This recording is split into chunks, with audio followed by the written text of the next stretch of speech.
5 spending habits na nagpapahirap sa'yo.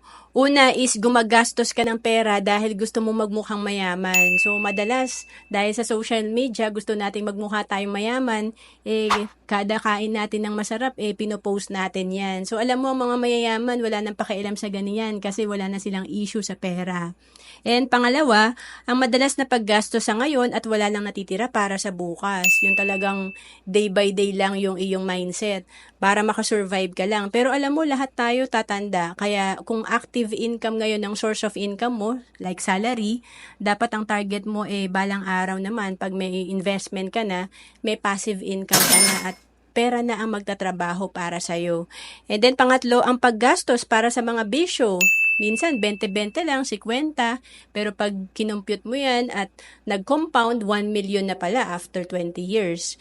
And pang-apat, ang paggastos ng lagpas sa iyong kinikita. So, lagi kang may utang kasi hindi mo nababudget yung iyong kinikita. Wala kang control sa paglabas ng iyong pera. And then, ang panglima, ang maling paggamit ng credit card.